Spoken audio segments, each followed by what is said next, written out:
desde la comunidad Marea Abajo en el litoral central, donde hoy ya se cumple una semana del doble terremoto que afectó a la población y que en esta comunidad cerca de 400 familias se han visto afectadas por esta situación.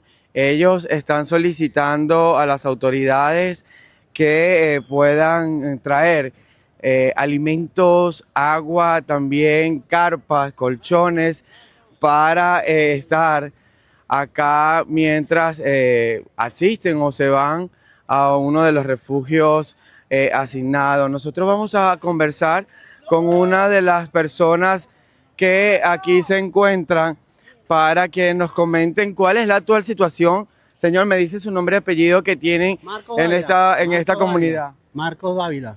¿Cuál es la situación que tienen ahorita? La situación es que necesitamos comida perecedera, no traigan más ropa. Se le agradece por favor que no traigan más ropa porque la agarran como de basura. Lo otro necesitamos es de verdad carpas y baño porque ya no cabe un poquito de ese más. Necesitamos colchones, sobre todo colchones, agua. Esas son las necesidades aquí. Eran, bueno, parte de las declaraciones que están diciendo, están solicitando los vecinos de la comunidad Marea Abajo, que desde el pasado miércoles, ya hoy una semana, se encuentran pernotando al frente de los edificios que se vieron afectados en carpas, por lo que piden mayor número de carpas, así como también piden mayores insumos como agua potable, colchones, alimentos no perecederos y que las autoridades puedan llevar una organización para manejar esta situación. Las relaciones bilaterales entre nuestros dos países están en un punto muy fuerte. Así describió la encargada de negocios de Estados Unidos en El Salvador la relación que se tiene entre ambos países, resaltando el trabajo del gobierno salvadoreño en temas de combate al crimen en la región.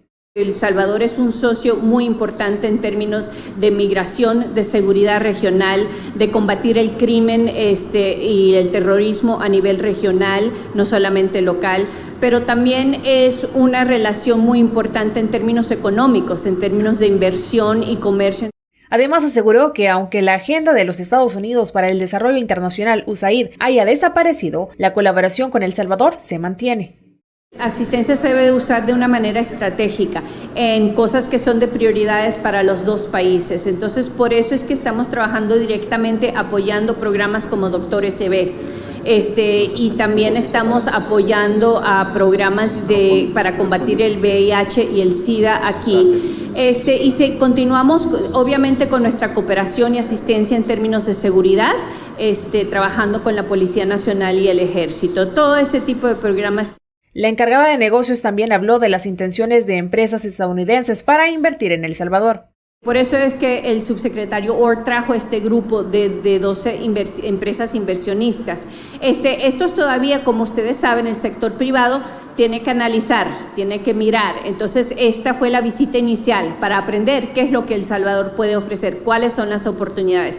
Hay conversaciones que continúan, pero estos son esos tipos de proyectos que van a tomar unos cuantos años para poder verse como algo físico aquí. Pero definitivamente hubo interés, definitivamente hay conversaciones que están continuando.